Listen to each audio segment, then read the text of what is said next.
그래서 명절인데도 밖에 얼굴도 비치지 않는 저를 가만히 놔뒀던 것입니다. 그래요, 엄마. 우리가 말은 안 했지만 그동안 석호한테 얼마나 기대를 많이 했어요. 특히 할머니도 그랬고 엄마도 그러느라 석호도 많이 힘들었을 거예요. 대기업 취업도 필요 없고 성공하는 것도 필요 없으니까 다시 예전처럼 우리랑 웃으면서 대화할 수 있게만 해달라고 얼마나 비는지 몰라요. 누나는 결국 말을 하다가 울었습니다. 눈물이 전염이 되는지 덩달아 엄마도 우시는 듯 했어요. 가슴이 뭉클했고 미안했습니다. 다들 내 걱정을 하면서 얼마나 조마조마한 심정으로 지냈을까요? 저는 그날 새벽까지 한숨도 자지 못했습니다. 보름달이 환하게 떠 있었고 달빛이 제 방 안으로 스며들어오더군요. 언제부턴가 저는 밖으로 거의 나가지 않고 지내기만 했었습니다. 그러니 바깥 풍경도 보지 않고 살았지요. 근데 저 멀리 떠있는 달을 보고 있으려니 기분이 뭔가 이상했습니다. 달빛이 저를 따뜻하게 감싸주는 것 같았으니까요. 마치 할머니가 저를 안아주는 것처럼 느껴질 정도로 말입니다. 알 수 없이 눈물이 나서 저는 소리 죽여서 울었습니다. 이대로 살 수는 없다는 생각이 들더군요. 그동안 저는 집안의 기둥이었고 집안의 자랑이었습니다. 그러니 잘해야 한다는 생각이 제 머릿속에 가득 차 있었지요. 성공에 대한 열망 때문인지 더 열심히 공부를 해왔고요. 그런데 막상 취업은 잘 안 됐고 그때마다 저는 좌절감에 휩싸여서 제 자신의 처지를 인정하고 싶지 않았던 것 같습니다. 성공하지 않아도 대기업에 다니지 않아도 나는 누나들의 남동생이었고 엄마의 아들이었는데 그걸 잊고 산 것이지요. 이제 저는 누나들과 엄마가 바라는 것처럼 그저 아들로서 남동생으로 예전처럼 밝게 웃어줘야겠다는 생각이 들었습니다. 이걸 왜 이렇게 늦게 깨달은 건지 다음날 눈을 떠보니 백엔잇이 축축하더군요. 그걸 보니 어젯밤 달을 보면서 다짐했던 게 떠올랐습니다. 저는 방문을 열고 밖으로 나갔죠. 아침부터 누나들은 음식을 준비하고 있었습니다. 할머니 사진이 상 위에 놓여 있었어요. 저는 음식을 준비 중인 엄마와 누나들에게 조용히 눈인사를 했습니다. 제가 방 밖으로 나온 걸 보더니 엄마와 누나들은 준비하던 동작을 멈추더니 저를 한 번씩 따뜻하게 안아주더군요. 잔소리를 들어도 늘 다른 사람들의 5배를 들어야 했고 그게 너무 싫었었는데 이렇게 안아주는 것도 5배라는 생각이 드니 마음이 뜨거워지더군요. 저는 누나들과 엄마의 품에 안기면서 눈시울을 붉혔습니다. 이후 조카들이 깨어나서 집안은 다시 북적북적해졌고 친척들이 찾아오면서 더 복잡해졌습니다. 눈코 뜰 새 없이 저도 바쁘게 움직였죠. 눈치 없이 잔소리를 하는 친척들이 있긴 했지만 그때마다 누나들은 지원군처럼 나타나서 저를 옹호해 주었습니다. 제게는 든든한 후원자가 이제 5으로 늘어나 있는 셈이었죠. 명절을 다 끝내고 오후에 시간이 잠깐 남아있을 때였습니다. 저는 할머니 방으로 들어갔죠. 돌아가신 지 많이 지났지만 남아있는 유품이 있었지요. 명절이라서 그냥 인사를 드리고 싶었습니다. 저는 그걸 정리하면서 마음을 다잡고 싶다는 생각을 했지요. 그동안 내가 너무 어린애처럼 굴었다는 생각에 할머니 앞에서 부끄러웠습니다. 다시는 방황하지 않고 사람 구실하면서 살아나가겠다고 마음속으로 다짐을 했죠. 그러다 그곳에서 할머니 사진첩을 발견하게 되었습니다. 저는 그걸 보면서 한 장 한 장 넘겨보았어요. 할머니는 늘 제 곁에 있었다는 생각이 들었고 사무치게 보고 싶어졌습니다. 저도 모르게 눈물이 뚝뚝 떨어지더군요. 그러다 마지막 장을 들추는데 서류 봉투가 한 장 들어있었습니다. 저는 아무 생각 없이 그것을 꺼내서 살펴보았죠. 그리곤 저는 그 종이를 보고 깜짝 놀라서 그 자리에서 얼음이 되고 말았습니다. 그 서류는 한 은행에서 만들어진 부동산 신탁 계약서였던 것입니다. 놀랍게도 위탁자는 할머니 이름이었고 수익자 칸에는 제 이름이 적혀 있더군요. 계약은 할머니가 돌아가시기 1년 전이었습니다. 할머니가 제게 부동산을 신탁해 놓았다니요. 저는 그걸 보고 너무 놀라서 어머니한테 달려갔습니다. 어머니, 이건 뭐예요?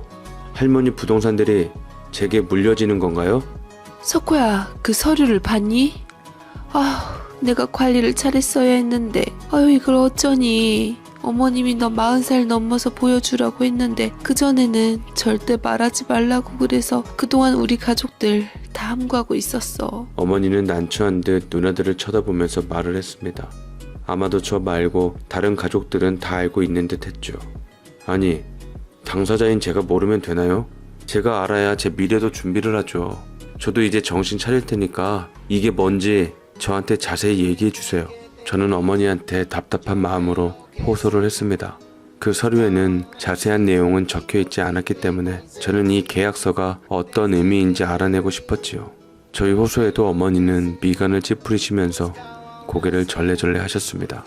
40살이 되어서야 공개를 할 수 있다고요. 그게 할머니 뜻이라고요. 네가 40살이 됐다고 그냥 부동산에 넘겨주는 건 아니다. 아휴, 이걸 어떻게 설명을 해야 될지 모르겠구나. 잠깐만, 안 되겠다. 변호사님하고 통화 좀 하고 와야겠구나. 어머니는 그 어느 때보다 신중해 보였습니다.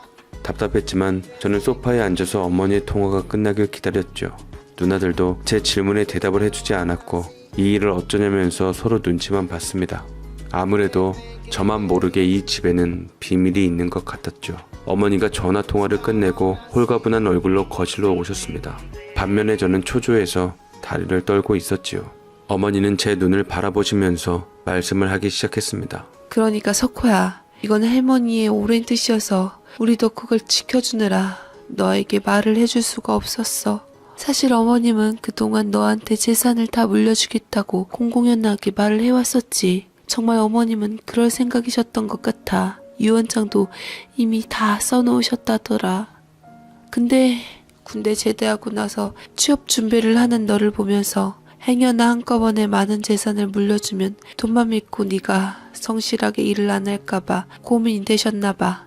그래서 고민 끝에 변호사님하고 상의를 하셨고 유명한 신탁회사에 부동산들을 맡기게 되신 거야. 그게 바로 유언 대용 부동산 신탁이 된 거고, 신탁에 맡기면 우리 가족들은 법적 상속분이나 유류분을 요구할 수 없다더라. 그래서 널 위해 이 방법을 선택하신 거지. 네? 정말이요? 신탁에 맡겨지면 원하는 사람한테 재산을 다 줄 수 있다는 거예요? 사실 나도 이게 너무 서운했지. 네 아빠도 많이 서운했단다. 하지만 할머니의 뜻은 너무나 완고했어. 너한테 물려주고 싶어 하셨지. 근데 그냥 물려줬다가는 가족 간 재산 다툼이 나니까 신탁에 맡겨놓으면 신탁법이라는 게 있어서 해당 재산은 수탁한 사람이 결정한 대로 된다는구나. 게다가 징여가 아니라서 유류분 청구 소송도 안 된대. 근데 너한테 그냥 물려주는 건 아니야. 조건이 있어. 어머니는 할머니가 굳이 신탁회사에 수수료를 내면서까지 모든 부동산들을 왜 맡겨놓으셨는지 설명을 해주셨습니다. 그때 많이 서운하셨던 모양이더군요. 하긴 그럴 만도 하지요. 자기 아들보다 손자한테 모든 재산을 물려주겠다고 했으니 말입니다. 그래도 어머니는 아들한테 가는 거니까 반대는 하지 않았다고 했습니다. 다만 누나들이 걱정되어서 누나들 몫을 더 주지 못한 게 미안할 뿐이라고 했죠. 그런데 말끝에 나온 얘기들을 듣고 저는 깜짝 놀랐습니다. 신탁에 맡겨놓았으면 당연히 제가 받아야 하는 거라고 저는 생각했는데 조건을 걸어놓으셨다고 하니 말입니다. 조건이요? 제가 40살이 되면 그냥 받을 수 있는 게 아니고 또 무슨 조건이 있어요? 혹시 결혼을 해야 한다? 아들을 낳아야 한다? 설마 제가 아들 못 낳으면 안 주는 거 아니에요? 할머니도 참 별 장치를 다 해놓으셨네요. 요즘 누가 아들 한다고. 저는 점점 복잡해지는 것 같았지만 인내심을 가지고 또 질문을 던졌습니다. 하지만 결국 할머니가 아들을 낳아야 한다는 조항을 넣었을까봐 눈앞이 깜깜해지더군요. 할머니가 내건 조건은 사실 별거 없다. 네가 충분히 할 수 있는 거야. 그저 평범하게 네가 회사 생활 10년 동안만 하면 재산을 모두 물려주는 거였단다. 그게 바로 조건이야. 어머니는 웃으시면서 제게 할머니의 뜻을 전달해 주셨습니다. 저는 그 얘기를 듣고 정말 별것 아닌 조건이라는 생각이 들었습니다. 오히려 할머니의 소원은 너무나 심플했고 쉬운 것 같아서 얼떨떨하더군요. 너무나 감사한 일이었습니다. 하지만 그렇게 쉽다고 생각한 그 일을 저는 외면해 왔다는 것도 부정할 수가 없었습니다. 저는 그동안 취업 준비에 소홀해 왔으니까요. 한편으로는 돈이 이렇게 많은 집인데 왜 직장 생활을 해야 할까 하는 의구심도 있었던 게 사실이지요. 일하지 않아도 부모님이 용돈을 주셨고 사고 싶은 것도 다 살 수 있을 정도로 넉넉했습니다. 만약 돈이 부족해지면 누나들도 옆에서 다 도와주었기 때문인지 그동안 나는 돈을 벌어야 할 이유가 없었던 겁니다. 그러고 보니 할머니는 제가 이렇게 2년 동안 방 안에 갇혀서 게임이나 하면서 살 거라는 걸 예측이라도 했나 보더군요. 아니, 그건 너무 쉬운 조건이잖아. 근데 그걸 내가 못하고 있으니 할머니는 정말 다 예상했나 보다. 내가 할머니 재산만 생각하면서 일도 안 하고 게으르게 살까봐.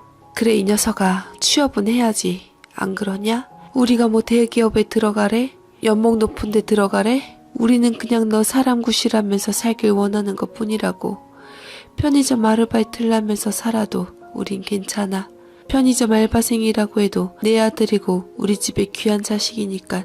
근데 너는 그런 것들을 모두 거부했기 때문에 우리가 걱정했던 거다. 맞아요.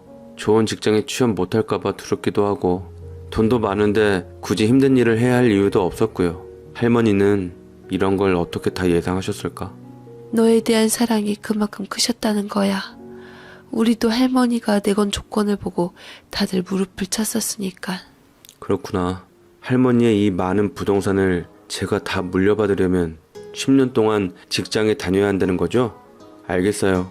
저 갑자기 엄청 취업하고 싶어졌어요. 저는 갑자기 이 모든 게 너무나 감사하게 느껴졌습니다. 할머니가 신탁에 맡기면서까지 저를 걱정해왔다는 생각이 드니 정신이 번쩍 들었던 거죠. 그래.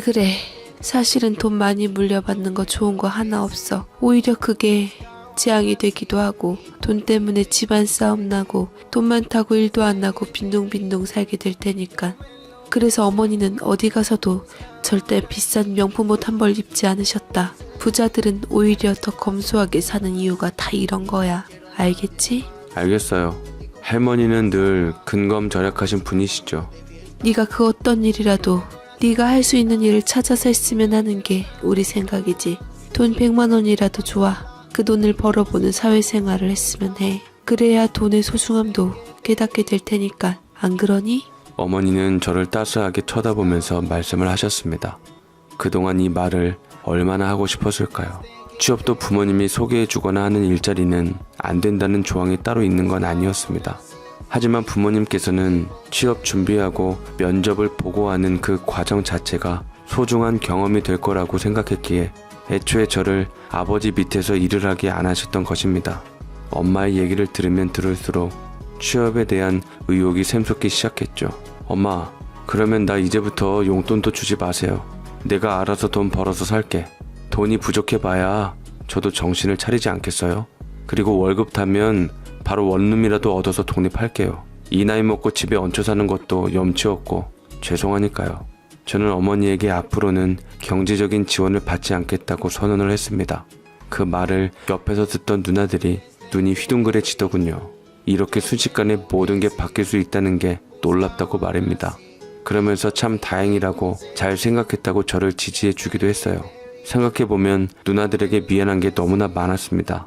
그동안 할머니의 사랑을 독차지한 것도 미안하고 할머니의 모든 부동산 재산들이 나한테만 물려진 것도 너무나 미안했어요. 앞으로 저는 가족들과 누나들에게 잘해야겠다는 생각이 들었습니다. 사랑받은 만큼 다 돌려주고 싶었어요. 특히 조카들에게 더더욱 말입니다.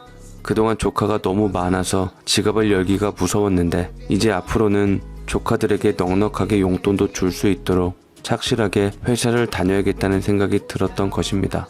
이후 저는 취업을 위해서 본격적으로 준비를 했죠. 저의 가장 문제는 들어가고 싶은 관심 있는 회사가 없었다는 것입니다. 그래서 저는 취업 준비 제도를 이용해서 제가 잘하는 분야와 관심 분야 등에 대해서 상담을 진행했습니다. 그러면서 조금씩 자신감도 회복해 나갔지요. 용돈이 당장 끊겼기 때문에 가까운 편의점에서 아르바이트도 시작했습니다. 부잣집 총각이 편의점에서 아르바이트 한다고 친구들이 저한테 서민 체험하냐고 비아냥댈 줄 알았는데 반대로 저를 귀여워하더군요. 제가 엄청 어이없는 사고를 많이 쳐서 더 그랬습니다. 집에서 걸레질도 해본 적이 없었으니 어쩌면 당연한 수순이었던 것이지요. 저는 그동안 너무 판에 박힌 시각으로 세상을 살아온 건 아닌가 싶어요. 막상 저를 지지해주는 사람들이 저를 미워하는 사람들보다 더 많다는 것도 이 과정에서 많이 느끼게 됐습니다. 그리고 아르바이트를 해보니 알겠더군요. 세상에 하찮은 일이란 없다는 걸요. 저한테 반말하시는 고객님들도 많은데 저 귀한 집 아들이니까 그러지 말아달라고 말하고 싶었습니다. 알바비 받아서는 조카들을 데리고 문구점에 갔습니다. 그곳에서 사고 싶은 거 마음껏 사라고 했다가 큰일 날 뻔한 적도 있었죠. 애들이 마음껏 사라고 하니 정말 장난 아니게 샀기 때문이죠. 요즘 장난감들은 왜 또 그렇게 비싼지요. 근데 그날 제 지갑이 탈탈 털리는데도 하나도 아깝지 않았습니다. 오히려 이런 게 값진 행복이란 생각에 뭉클해지기까지 했습니다. 우리가 돈을 왜 버는 거겠습니까? 이러려고 열심히 일하는 거라는 걸 그때 느꼈달까요? 암튼 일하기 시작하면서 철이 들기 시작했던 것입니다. 그 후 10년이 지났습니다. 그동안 저는 할머니가 내건 조건을 채우기 위해서 직장에 다녔습니다. 근데 10년 채우는 게 정말 어렵더군요. 이러다 실패할 것도 같아서 힘든 적도 있었습니다. 중간중간 화딱지가 나서 사직서를 회사에 던지고 싶을 때가 한두 번이 아니었으니까요. 근데 할머니의 유언이 그때마다 저를 붙잡아 주더군요. 참 신기했습니다. 그래서 저 한 직장에서 8년 동안 일하고 있습니다. 우여곡절이 많긴 했지만 오랜 기간 일을 해서 그런지 저는 이 회사의 중요한 책임자가 되어 있지요. 40살 직장인처럼 매일 아침 일어나서 밤늦게 퇴근하고 야식을 먹는 배가 많이 나온 아저씨가 됐지만 말입니다. 근데 저 요즘 고민이 생겼습니다. 이 직장을 계속 다니고 싶어졌거든요. 처음에는 좋은 직장은 아니었는데 그동안 제가 이 회사를 작은 회사에서 중소기업으로까지 성장시켜왔고 그런 자부심이 있어서인지 저는 회사를 그만둘 생각이 지금은 사라진 상태인 것입니다. 그래서 할머니가 물려주신 부동산 중 일부를 팔아서 이 회사 주식을 살까 저 혼자 고민 중이랍니다. 그 많은 재산들은 지금도 신탁회사에서 잘 키워주고 계시니까 나이 들어서 큰 누나 아프면 큰 조카한테 하나 주고 둘째 누나, 셋째 누나, 넷째 누나 조카들한테도 하나씩 줄 생각입니다. 사랑은 내리사랑이라잖아요. 저의 철없던 시절의 사연을 끝까지 들어주셔서 감사합니다.